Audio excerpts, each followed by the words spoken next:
Gracias por acompañarnos en esta transmisión. Antes de comenzar, querríamos compartir contigo algunos materiales sobre el tema de hoy que podrían resultar de interés. En el chat te vamos a dejar los enlaces. Primera llamada.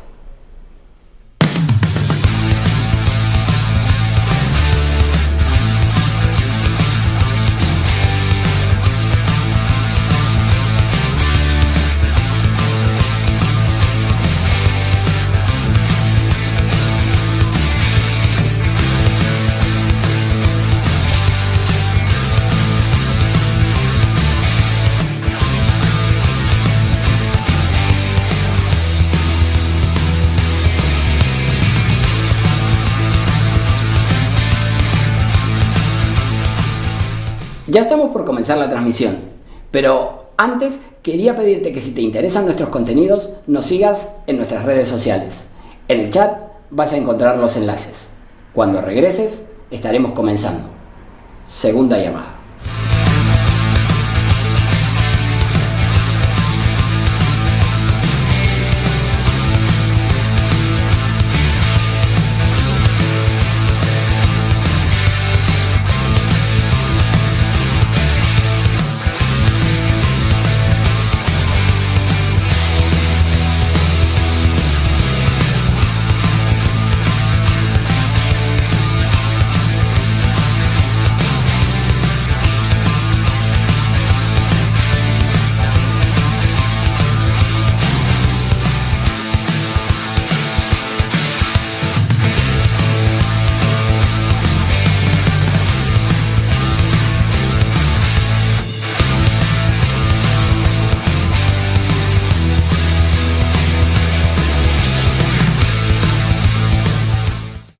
Esta es la tercera llamada. Comencemos de una vez.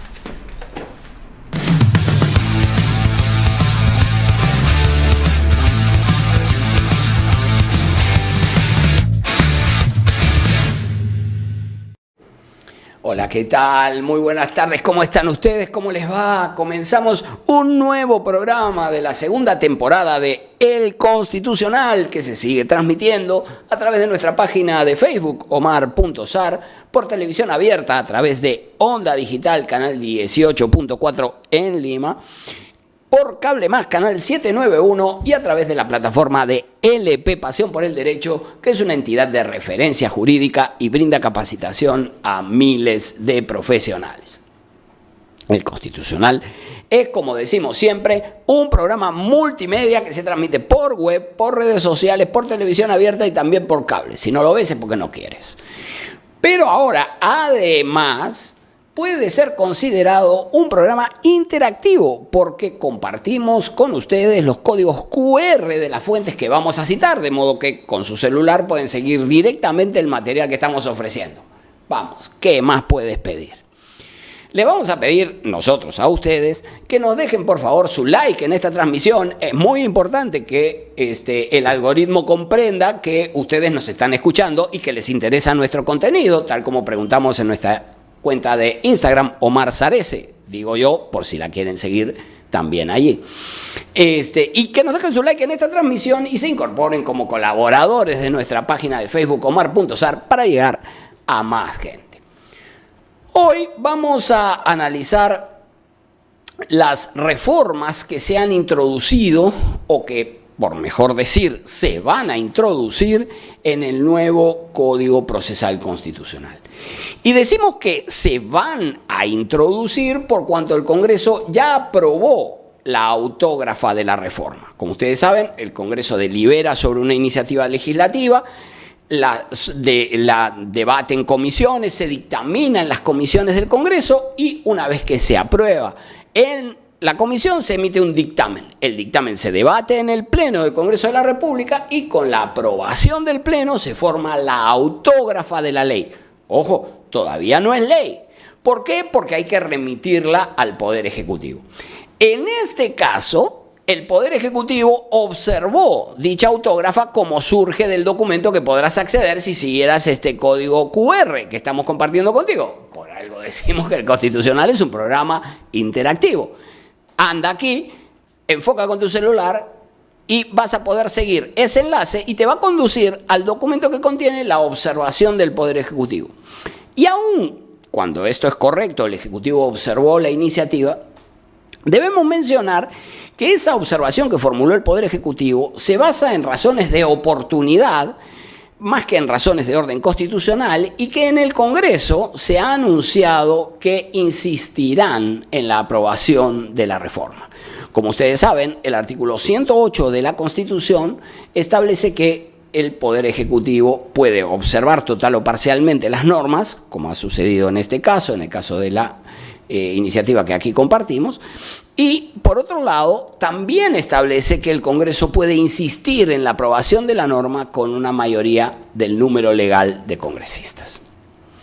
En conclusión, la reforma que comentaremos todavía no está vigente. Falta que se apruebe la insistencia en el Congreso y que se dictamine, es decir, mejor dicho, falta que se dictamine la insistencia en la comisión y que se apruebe la insistencia en el Pleno y luego que se promulgue la norma y por último que se la publique en el Diario Oficial del Peruano. Pero para que los cambios que se han anunciado no te tomen por sorpresa, te comentamos desde ahora en qué consisten y cuál es la importancia de cada uno de ellos. Vamos a analizar todos los cambios que introdujimos, que introdujo la norma y que introdujimos nosotros en un cuadro que al que puedes acceder en nuestra página de Facebook, omar.sar, por supuesto, y allí también lo puedes descargar para hacerte más fácil la lectura, porque como eran 11 reformas, la letrita quedó pequeña. Pero conscientes de ello y atendiendo a la edad que uno ya lleva puesta, es que hemos facilitado la descarga por si hay algunos chicatos como yo. En fin, vamos a ver en qué consisten todas las reformas que se introducirían en el Código Procesal Constitucional. Vamos a ir en orden del Código. Vamos a comenzar por las reformas introducidas en el título preliminar. La modificación que se va a introducir en el artículo 3º del título preliminar se refiere a los principios procesales del Código Procesal Constitucional. Entre los principios del Código se incluye el principio de gratuidad en la actuación del demandante. ¿Correcto? Esto ya estaba en el Código del 2004 y esta regla era una regla general en el Código del 2004. El nuevo Código estableció que tal regla de gratuidad no resultaba aplicable cuando se trate de procesos constitucionales iniciados por personas jurídicas contra resoluciones judiciales. Eso es lo que dice el texto vigente. Y nosotros dijimos, oye, pero un ratito, personas jurídicas pueden ser también sujetos que no sean empresas. Personas jurídicas son también comunidades nativas, comunidades campesinas, organizaciones no gubernamentales de defensa de derechos humanos, sindicatos, en fin, puede haber un conjunto de sujetos que, aún siendo personas jurídicas, podrían litigar contra resoluciones judiciales, pero no son propiamente empresas. Sin embargo, la regla que está vigente es esta de que no aplica la regla de gratuidad cuando se trate de procesos constitucionales iniciados por personas jurídicas contra resolución judicial. La reforma va a incidir en este aspecto y dice, añade que la gratuidad no aplica al caso de los procesos iniciados por personas jurídicas y la reforma le añade con fines de lucro y mantiene contra resoluciones judiciales. La reforma que se propone en este artículo sirve para excluir el deber de pagar tasas a estos sujetos que mencionábamos, porque ni los sindicatos ni las comunidades o rondas campesinas son personas jurídicas con fines de lucro. Fines de lucro no tienen, personas jurídicas sí son, pero como la reforma le añade con fines de lucro, entonces solo las empresas van a pagar tasas judiciales. Ahora bien, en el artículo 3º, de acuerdo con lo que surge del texto que hemos leído, solo pagan tasas las empresas, las personas jurídicas con fines de lucro, que litiguen contra resoluciones judiciales. Vamos a ver que esta disposición que se propone reformar en el artículo 3º del título preliminar no es concordante con la 4ª disposición complementaria final del Código. Ahora después vamos a ver por qué esto no está muy bien organizado en la reforma que se propone. Así que, primera reforma se refiere a al pago a la gratuidad, y la gratuidad no alcanza a personas jurídicas con fines de lucro que demanden contra resoluciones judiciales. Segunda reforma se refiere al artículo 12 del Código Procesal Constitucional, es decir, al trámite de los procesos constitucionales y en particular del proceso de amparo. Establece que interpuesta la demanda por el agraviado, el juez la admite directamente, porque no hay rechazo liminar, como dice el artículo 6, que dicho sea de paso, no ha sido modificado. Habrá que ver si el tribunal lo interpreta en la sentencia que tiene pendiente, pero digamos, hasta la fecha sigue vigente la prohibición de rechazo liminar. Nosotros hemos escrito un artículo que luego vamos a compartir con ustedes en el chat, respecto de que esta prohibición de rechazo liminar no alcanza los casos absurdos, ¿no?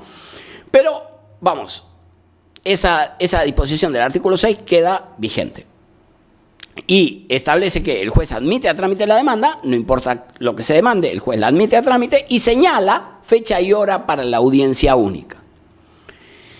La reforma establece que el plazo que dispone el juez para fijar la fecha en la que se llevará a cabo la audiencia es de 15 días hábiles bajo responsabilidad. Ojo, el plazo que introduce la reforma no es para que se lleve a cabo la audiencia, que sigue siendo de 30 días, sino para fijar ese plazo. Lo que pretende la reforma en este punto es, de alguna manera, acotar la demora que pudieran tener los órganos judiciales en fijar la audiencia.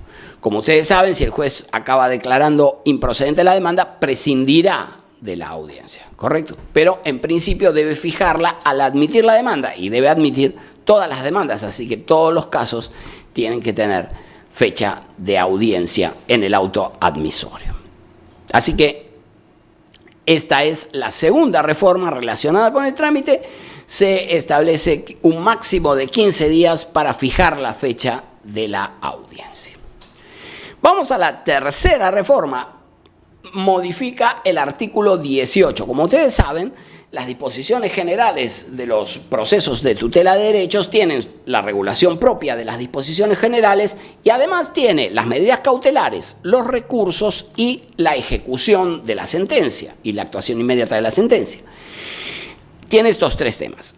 En la reforma se modifica, entre otras cosas, los artículos 18 y 19 respecto de las medidas cautelares. Vamos a ver. Esta es una reforma sumamente relevante porque se introduce respecto del artículo 18, respecto del trámite de las medidas cautelares. Hay que tener en claro que las medidas cautelares en los procesos constitucionales tienen como finalidad la de asegurar la efectividad de la resolución que se vaya a adoptar en la sentencia. Efectivamente, el artículo 18 del Código Procesal Constitucional establece que se pueden conceder medidas cautelares y de suspensión del acto violatorio en los procesos de amparo, habeas data y de cumplimiento. Añade expresamente lo siguiente, presta atención. La medida cautelar solo debe limitarse a garantizar el contenido de la pretensión constitucional, teniendo en cuenta su irreversibilidad, el orden público y el perjuicio que se pueda ocasionar.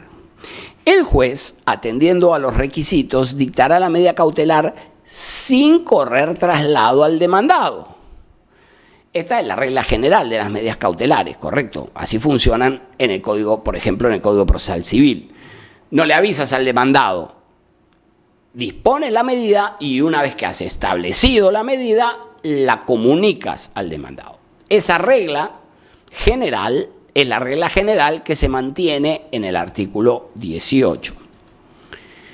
La ejecución sigue el artículo 18 vigente. La ejecución dependerá del contenido de la pretensión constitucional intentada y del adecuado aseguramiento de la decisión final, a cuyos extremos deberá limitarse.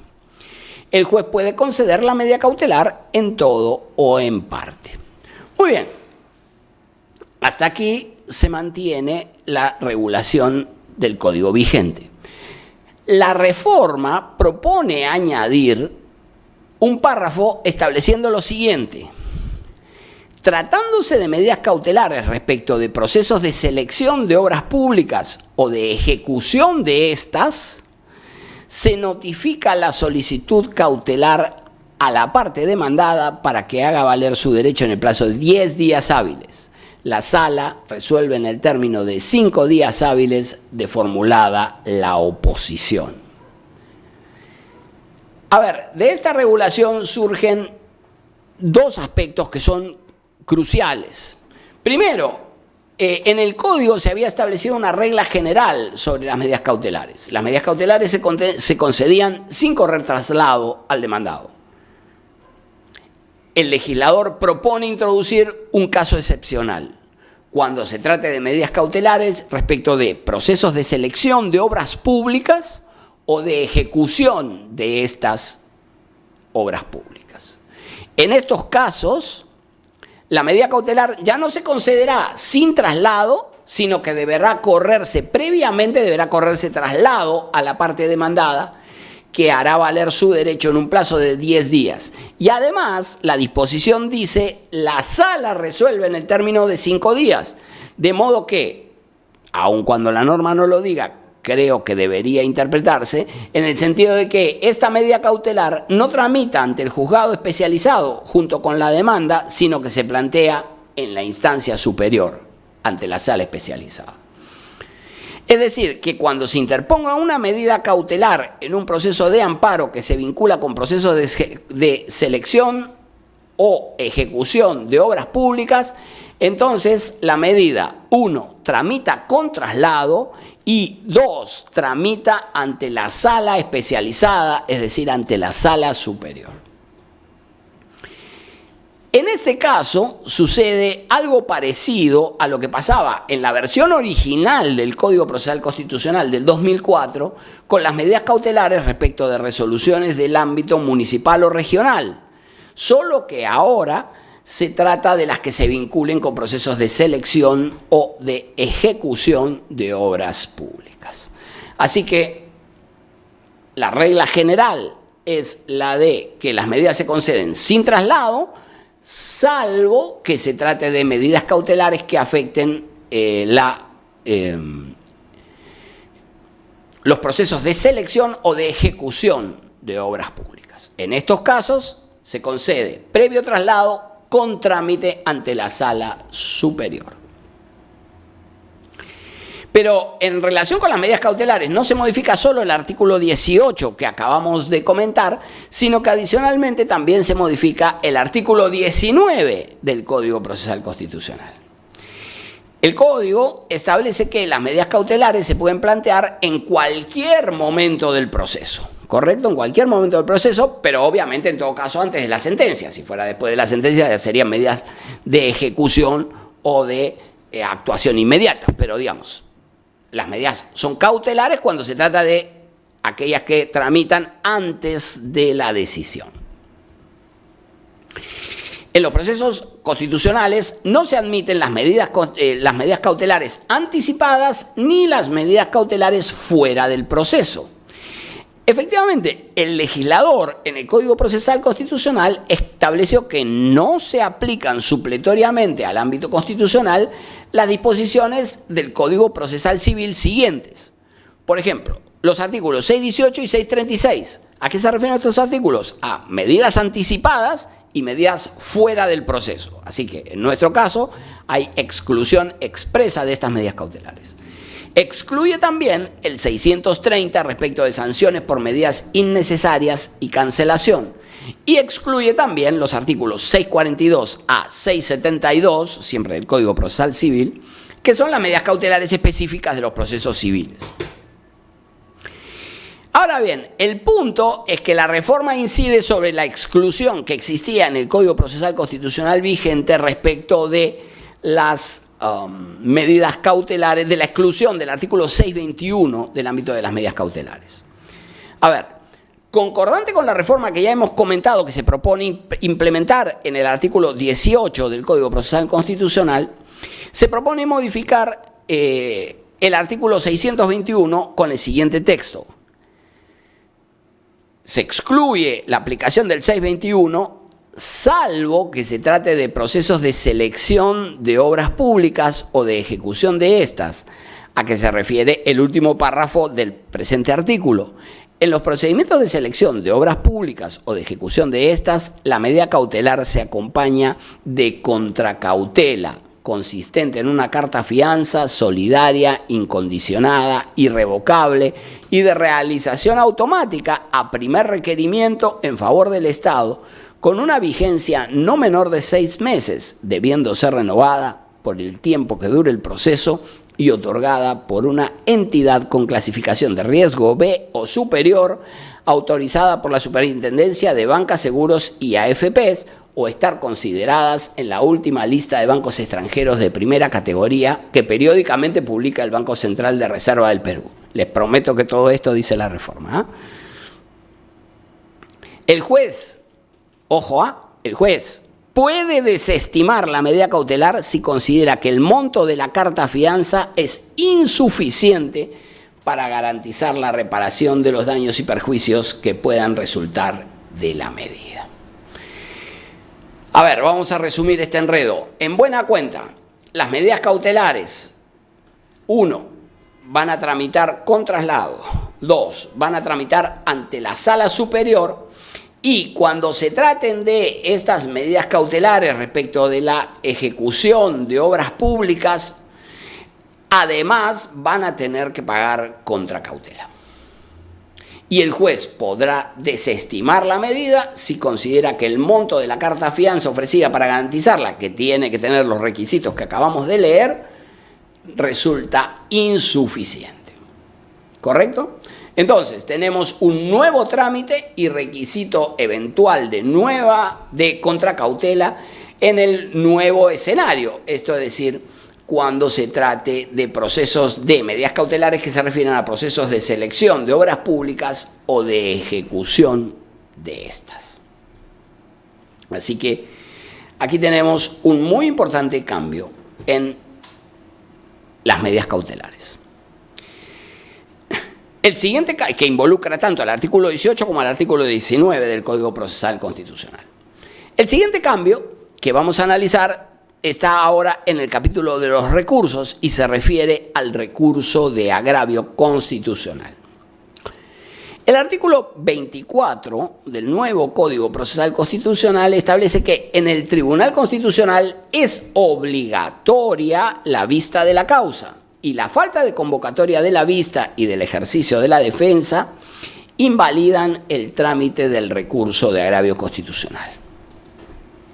Esto es lo que dice el artículo vigente y pretendía enfrentar el rechazo de los recursos que se había establecido a través del precedente Vázquez Romero en el expediente 987-2014 amparo. Sin embargo, el Tribunal Constitucional, una vez que entró en vigencia el nuevo código, el Tribunal Constitucional, con la composición anterior con aquella que concluyó su mandato en el 2022, emitió la resolución administrativa 154-2021 e incorporó en el reglamento normativo del Tribunal Constitucional un artículo 11C interpretando que una cosa es la vista de la causa y otra cosa distinta es que tal acto se lleve a cabo con un informe oral, y habilitando la posibilidad de que la demanda sea declarada improcedente por un medio de un auto sin informe oral. Entonces, lo que el tribunal había entendido era que todo caso tiene que tener vista, pero esa vista no tiene por qué ser en una audiencia pública. La actual composición del Pleno del Tribunal Constitucional, discrepando de sus predecesores, derogó ese artículo 11C mediante la resolución administrativa 075-2022, que podrás consultar siguiendo el código QR que compartimos en esta imagen. Y ello implica que todos los casos que lleguen a conocimiento del Tribunal Constitucional tendrán vista de la causa, esto ya estaba, pero además tendrán vista de la causa en audiencia pública y con informe oral si las partes lo hubiesen solicitado. Entonces, la reforma propuesta por el artículo 24 del Código Procesal Constitucional marcha precisamente en el sentido que acaba de fijar la nueva composición del Pleno del Tribunal Constitucional. Si entra en vigencia el texto incluido en la autógrafa que se remitió al Poder Ejecutivo, es decir, si el Congreso insiste en la aprobación de la misma, la disposición del artículo 24 pasaría a establecer que en el tribunal es obligatoria la vista de la causa, en audiencia pública. Los abogados tienen derecho a informar oralmente si así lo solicitan. No se puede prohibir este derecho en ninguna circunstancia bajo sanción de nulidad. Entonces, ahora el legislador asocia vista de la causa con audiencia pública y la posibilidad de que exista informe oral. ¿Sí? Entonces, la vista de la causa se va a llevar a cabo, si entra en vigencia el nuevo código, en audiencia pública.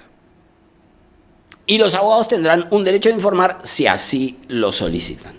Por cierto, esto no supondría una modificación del régimen vigente por cuanto, como hemos señalado ya, el Tribunal Constitucional había derogado el artículo 11C, de modo que actualmente todas las causas son vistas y todas las vistas se llevan a cabo en audiencia pública. Por supuesto, con informe oral si es que las partes lo solicitan. Por otra parte, la modificatoria del artículo 24 establece adicionalmente que la Sala remite al Tribunal Constitucional el expediente, pero dentro del plazo de 10 días hábiles, bajo responsabilidad.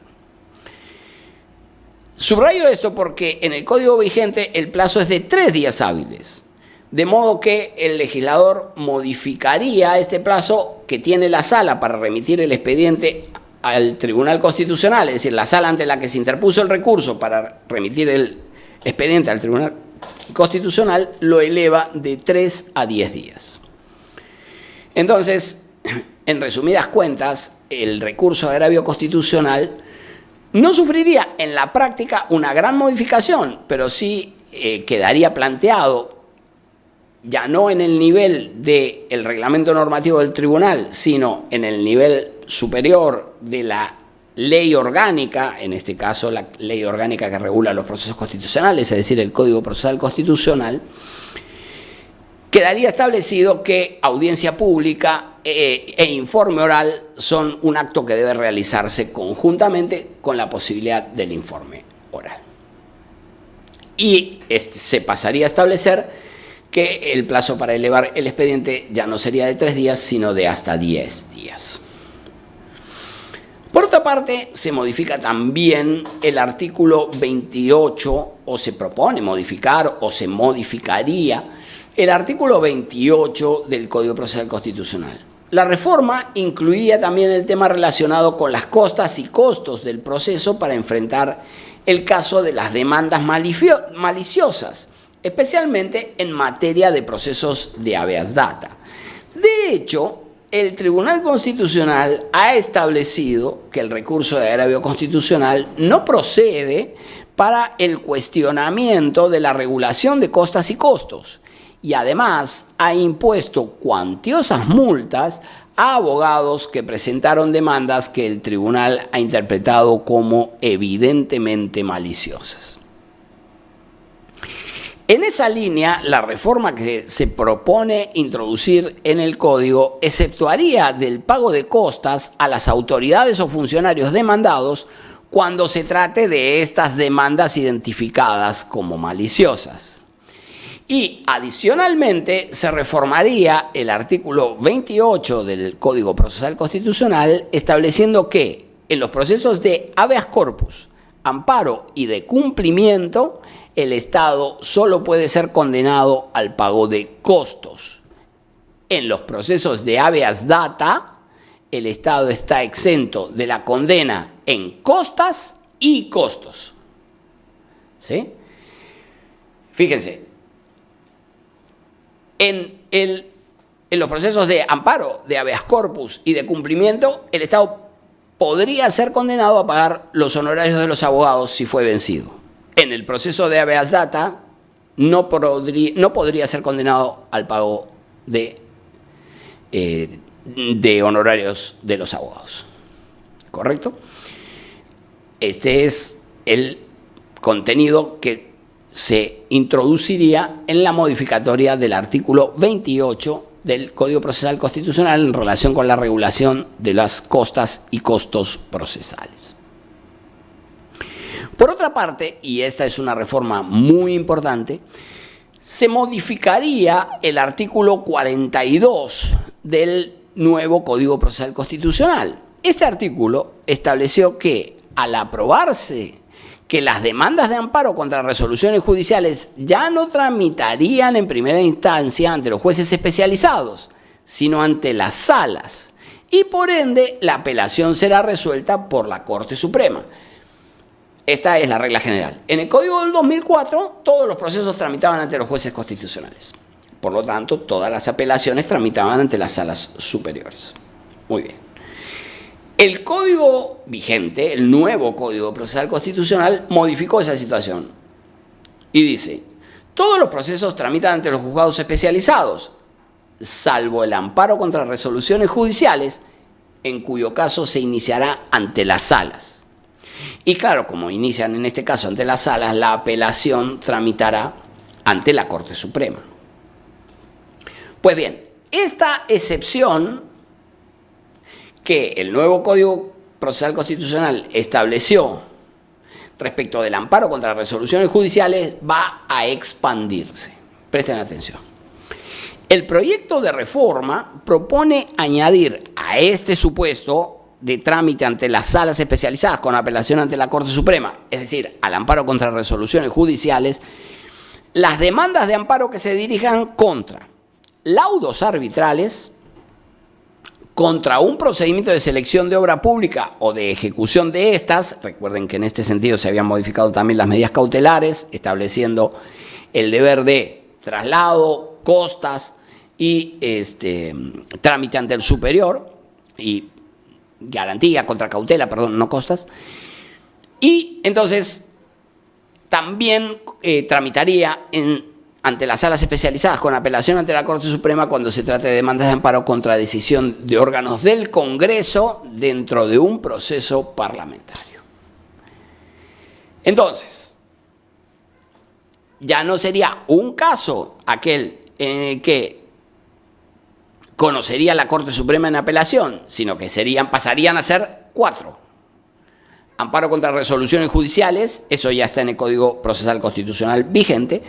Se expandiría a amparo contra laudos, amparo contra procesos de selección de obra pública o de ejecución de la misma, o amparo contra decisiones de los órganos del Congreso. Cuando se trate de esto último, también la demanda tramitaría ante la sala especializada y la apelación sería resuelta por la Corte Suprema. En conclusión, se amplían los casos de amparo que conocerá la Corte Suprema en apelación. Ahora se incluirá el amparo contra resoluciones judiciales, que ya estaba, añadiendo el amparo contra laudos, el amparo contra procedimientos de selección de obra pública o de ejecución de esta y el amparo contra decisiones de órganos del Congreso de la República dentro del contexto de procedimientos parlamentarios. Concurrente con esta última medida, es decir, la orientada a limitar el control judicial de las actuaciones parlamentarias, advertimos que el Congreso ha acordado presentar una demanda competencial, de modo que sea el Tribunal Constitucional el que determine si las competencias que ejerce el Congreso se están ejerciendo correctamente, por ejemplo, respecto de los procedimientos de designación de altos funcionarios del Estado, por ejemplo, del Defensor del Pueblo o de magistrados del Tribunal Constitucional, que en su momento tuvieron, en ambos casos, medidas cautelares que suspendían el proceso.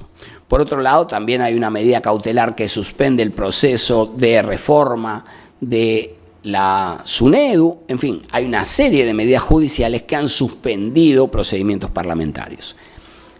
Una vez que entre en vigencia la reforma, estos procedimientos serían de conocimiento originario de las salas con apelación ante la Corte Suprema.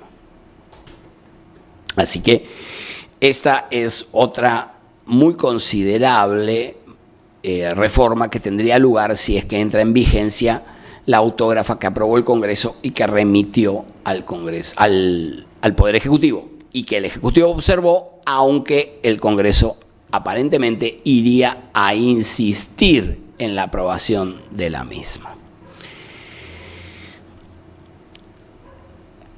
Por otra parte, el Código Procesal Constitucional se modificaría también en su artículo 45.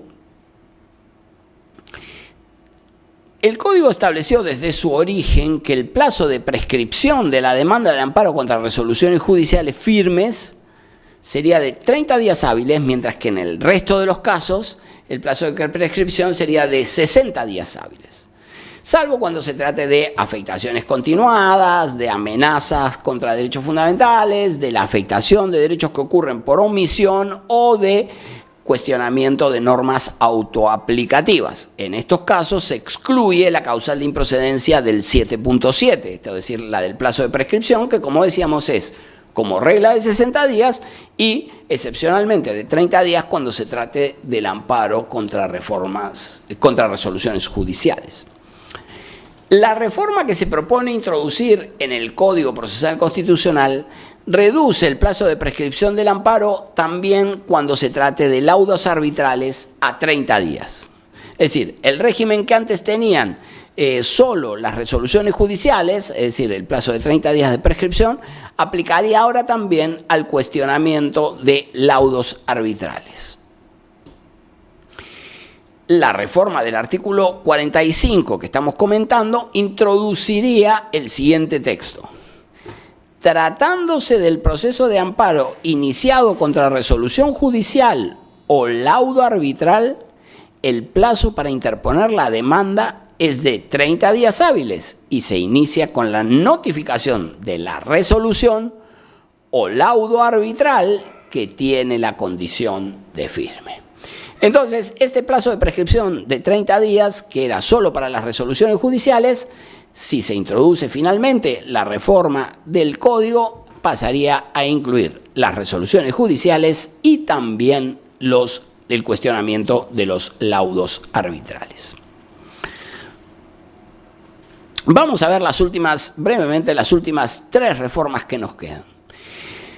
En la autógrafa se propone modificar el artículo 60 del nuevo Código Procesal Constitucional. En este caso relacionado con la regulación del proceso de habeas data. La demanda de habeas data procede cuando el órgano al que se requirió acceso a la información pública la denegó o no se expidió dentro del plazo de 10 días. La reforma propone añadir lo siguiente. El plazo para contestar el requerimiento es de 10 días útiles, salvo que se trate de información extensa o compleja de localizar, en cuyo defecto, con la debida motivación, el plazo puede extenderse por otros 10 días útiles improrrogables. En consecuencia, el plazo máximo que tendrían los órganos de la Administración para atender pedidos de información pública, sin importar su complejidad, sería de un máximo de 20 días. Actualmente, las entidades pueden solicitar una prórroga por única vez y de forma extraordinaria cuando resulte materialmente incumplir con el plazo legal, debiendo establecer la fecha en que se cumplirá con entregar la información al requirente. Es decir, no existe un plazo fijo. Lo que hace el Código es establecer un plazo fijo y añade improrrogable para entregar la información que se requiera, aun cuando se trate de información voluminosa o de procesos complejos. La penúltima modificación, la 10ª, se refiere al artículo 70 del Código Procesal Constitucional. En este caso lo que se hace es básicamente corregir un error material que existe en el Código, porque la referencia que se incluye en el artículo 70.7 respecto de la improcedencia por no cumplir con el requisito previo de la demanda de cumplimiento no debía ser al artículo 73, sino como señala el texto que se propone modificatorio, al artículo 69, que es el que efectivamente impone el requisito previo de la demanda, ¿correcto? Entonces, al fin y al cabo, la reforma corrige un error que existe en el artículo 70 del Código vigente. Pero además de modificar el 70.7, se modifica también el 70.8 del mismo artículo, precisando que el plazo de prescripción para presentar la demanda ya no se cuenta desde la fecha de recepción de la notificación notarial, sino desde que hubiesen transcurrido los 10 días útiles desde el momento de recepción del documento de fecha cierta. Esta modificación del inciso 8 supone dos cambios.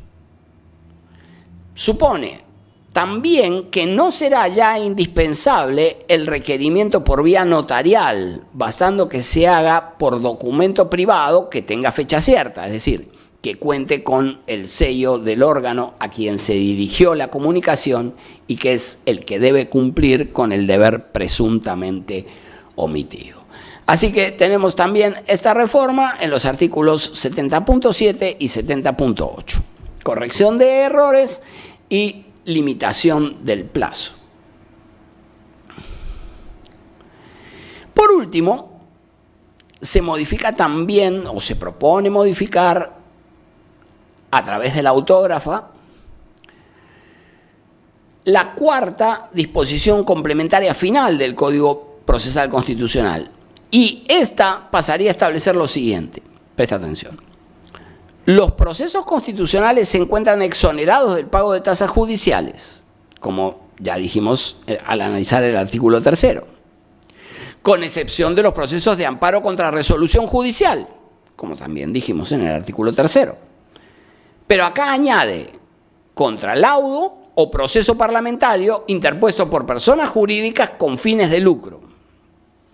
A ver, un ratito. Como ya hemos visto en la primera de las reformas que se introducen, es decir, en el artículo 3 del título preliminar del Código Procesal Constitucional, se establece la regla de la gratuidad y se fija la excepción respecto de los amparos que tengan dos condiciones, que hayan sido planteados por personas jurídicas y dos que se dirijan contra resolución judicial, añadiendo ahora que esa persona jurídica tenga fin de lucro.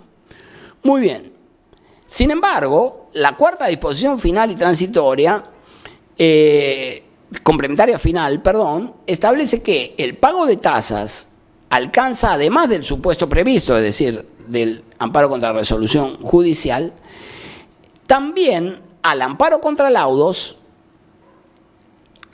y al amparo contra procesos parlamentarios. Se entiende que también planteados por personas jurídicas que tengan fin de lucro, de acuerdo con la redacción que tiene la iniciativa o la autógrafa que fuera observada por el Ejecutivo, y habrá que ver cómo queda el texto final luego de la insistencia. Entonces, podemos concluir que la reforma establece una serie de trámites especiales en el ámbito de determinadas medidas cautelares, modifica la competencia y el trámite de la demanda de amparo contra procesos parlamentarios y se incrementa la cantidad de asuntos que llegarán en apelación a la Corte Suprema. Estas son básicamente las modificaciones que propone introducir esta autógrafa que ha remitido el Congreso al Poder Ejecutivo, que el Ejecutivo observó y en la que el Congreso insistiría. Una vez que se concluya este procedimiento parlamentario, ya sea que se materialice la insistencia o ya sea que se archive, en el Constitucional vamos a analizar esas incidencias.